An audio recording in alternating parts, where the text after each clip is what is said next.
And welcome back to Hardball. Well, on the campaign trail, Donald Trump promised to go after Barack Obama's legacy, Obamacare, immigration, environmental regulation. On Thursday, McClatchy reported that President Trump is expected to end the Obama-era program that shields young people from deportation. The move would allow Trump to fulfill one of his many campaign promises. He addressed it today. Let's take a look. Should dreamers be worried? We love the dreamers. We love everybody. Late Friday, the White House announced a decision that would be announced on Tuesday. So is this another campaign promise he has yet to fulfill, repealing and replacing Obamacare? But he's actively killing it by attrition. NBC News reports that President Trump is cutting funding for ACA advertising by 90%. For more, I'm joined by our roundtable, Eddie Glaude, Princeton University professor and MSNBC contributor, Catherine Rampell. She's an opinion columnist for The Washington Post, and Evan Siegfried, a Republican strategist and author of GOP GPS. Eddie, it sounds like we're getting mixed signals here in terms of Trump's intent on DACA. You had that report yesterday. He was going to end it. You have that comment we just showed. He says, we love the dreamers, whatever that means. You had reporting from our own Hallie Jackson at the start of the show saying maybe Harvey has complicated this. Do you have any sense where this is going to land? Well, based upon his executive order to undo the Central American minors decision by President Obama, which allowed those folks from those young kids who were coming from El Salvador, Honduras, he's ended that. If that's any indication, DACA is done. Do you think, because Hallie was saying it sounds like the politics maybe, at least from a timing standpoint, of what's going on with Harvey might be affecting? Well, it might be that. It might be the case that might be the case. And it also might be the case that he's failing with regards to the wall, and he needs to throw some red meat to his base. So I think Harvey is gumming up some matters, but I think in the end he's going to appeal to the base by doing this. Catherine, immigration polling to me is a very hard one to figure out because I think a lot of times the number that's on the surface can be misleading or can tell part of a story.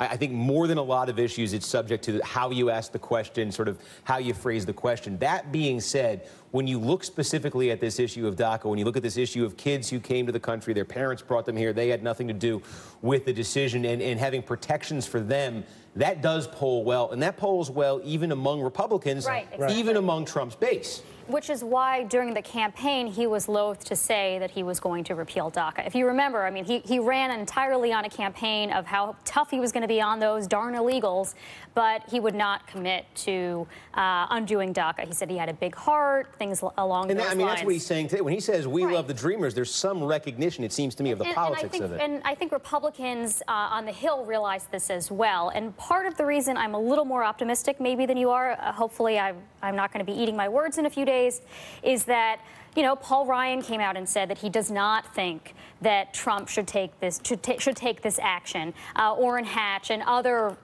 relatively right-wing Republicans have said the same thing. And I think it would be very embarrassing to Trump to sort of be overruled by Congress. And what matters to him most of all is showing that he's powerful, not being politically humiliated. So, you know, maybe he'll hold his fire. You mentioned Paul Ryan, the Speaker of the House, that Republican reaction. President Trump, as Catherine just saying, he is under some pressure now from Republicans on the Hill not to end the DACA program. This is what Ryan had to say. There's a lot in the news right now that the president might be looking at pulling back DACA, the Dreamers Act. Yeah, I mean, I actually don't think he should do that. And I believe that this is something that Congress has to fix. And Arizona Senator Jeff Flake, he's been a Trump critic of late. He tweeted Congress needs to take immediate action to protect DACA kids. Orrin Hatch, chair of the powerful Finance Committee, he had the statement out saying, I've urged the president not to rescind DACA, an action that would further complicate a system in serious need of a permanent legislative solution. But Evan, okay, what Paul Ryan is saying is he wants Congress to address this. The Republican position has been Barack Obama did this basically by fiat a couple years ago. No president should do that. You should undo what Obama did, but you should immediately pass this by legislation in Congress. I'm wondering, we have seen this issue of immigration. This has been a major fault line within the Republican Party. If something like this, something as simple seeming as DACA comes before Congress, and Democrats are for it, and Paul Ryan's for it, maybe Orrin Hatch is for it, is there still a chance here of a major revolt from that Republican base? Because we have seen immigration issues in the past have brought that out. Well, look at the Republican base. Only 22% of Republicans support ending DACA. There's going to be massive political fallout for Republicans if they do end DACA. You're going to see Hispanics completely move away from the party. And 44% of voting eligible Hispanics are millennials. And millennials already don't identify with the Republican Party as well. And if you do that within 10 days of pardoning Joe Arpaio, what message does that send in terms of what the Republican Party can offer? When I say I wonder if the polling on this doesn't always capture it, this is a good example, I think, because I wonder, right now you poll the question of kids among Republicans, the idea of DACA conceptually is popular. Do conservative radio hosts start calling this amnesty, and then suddenly the Republican base sees something very different? Well, see, yeah, I mean, this is the thing. I really don't. So if all that we're saying is true, it seems that it would make no political sense for President Trump to be pursuing this right now. But it seems to me to be the case that what he's doing is he's really speaking to that cultural anxiety at the heart of his base. That his immigration policy isn't really about law and order. It isn't about undocumented workers. It's really about that cultural anxiety that is at the heart of all of those core Trump supporters who believe that America is changing, that America doesn't look like it's supposed to look. And so DACA, right, is part of this. The wall won't be built, but he could at least say, because he's already told the Honduran kids, the El Salvadoran kids, although they're not coming, we're going to send these other kids back. So it seems to me that this is really a part of this other agenda that's at the heart of how we understand the political actions of the base at the heart of Trump. But there's another reason why this timing is coming now, right? Okay. It's that there are these Republican attorneys general who are threatening to sue the administration coming September 5th, next week. So basically, they have forced this deadline upon him. Well, I think he doesn't want to make a decision one way or the other. And also, this is one of those, it looked, at least before today, the last couple of days, there was an opportunity here, maybe legislatively, for him to pair this with the wall somehow, but it looks like now some indication from the administration, the wall, maybe we can put that on hold till December, so it becomes just a question of DACA. Again, we'll see if that decision comes out. The White House suggesting, at least right now, Tuesday. We'll find out. Roundtable, they are staying with us. This is Hardball, where the action is.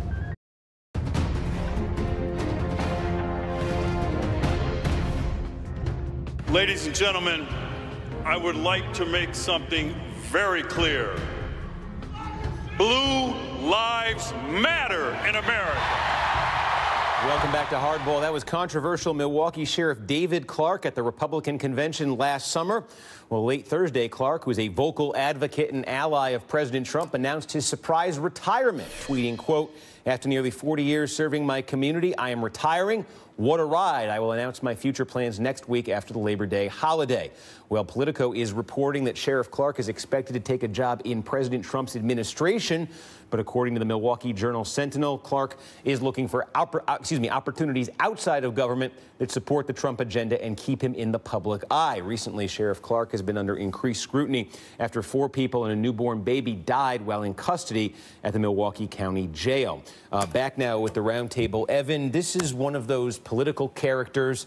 Sheriff Arpaio kind of falls in this category, I think, too. He had prominence before, but who really have gained a new level of national prominence through Donald Trump and probably wouldn't if any other Republican had won the nomination last year. This is a guy, Sheriff Clarke, who speaks to and for, I think, a part of Donald Trump's base. You're a Republican. I'm curious, what is the message that a Sheriff Clarke is delivering, and how many people is he speaking for?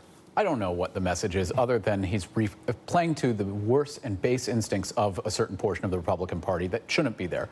And if he goes into the administration with his 32 pieces of flair, you know what? That's absolutely an embarrassment. He's been an embarrassment as a sheriff. He's disgraced anybody who wears a uniform. And look at what it says about Donald Trump in the past week, what he views law enforcement as. He celebrates Arpaio and Clarke as somehow heroes of law enforcement. They are the exact opposite of what we want law enforcement officers to be. They don't follow the rules. They have no problem ignoring federal court orders. They have no problem mistreating people in inhumane circumstances that end up getting them killed.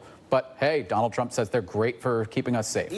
Eddie, I think politically, what Evan's just describing, roughly, it reads to a certain part of the electorate as a guy who's willing to do the tough things you need to do to maintain order. It's the old law and order message in some ways we had prevalent in our politics a generation or two ago.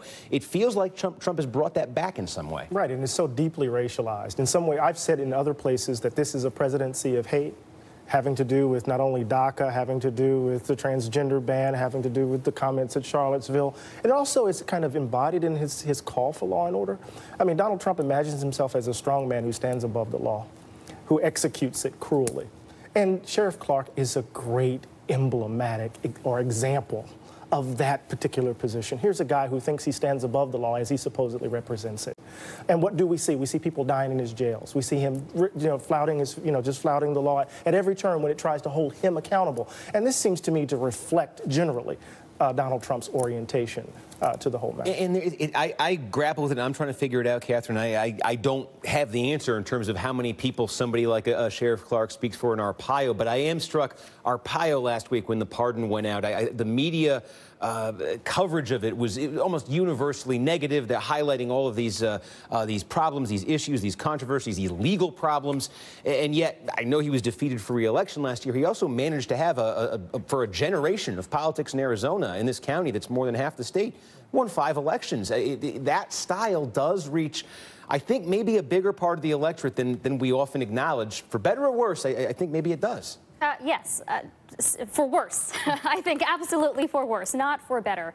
These are people who represent our basest instincts, who make people feel good about the fact that they can, wish the worst upon people that don't look like them and don't speak like them because, hey, that's law and order, right? I mean, it's basically finding a way of justifying this vile hatred and acting upon it in violent ways that in the end, put people's lives at risk. I mean, remember that both of the sheriffs that you're talking about had a large number of people die under their watch in their prisons or jails. So this is a way of excusing that kind of behavior and justifying it as saying it's in the best interests of the country. All right, the roundtable is sticking with us. Up next, these three will tell me something I don't know. This is Hardball, where the action is.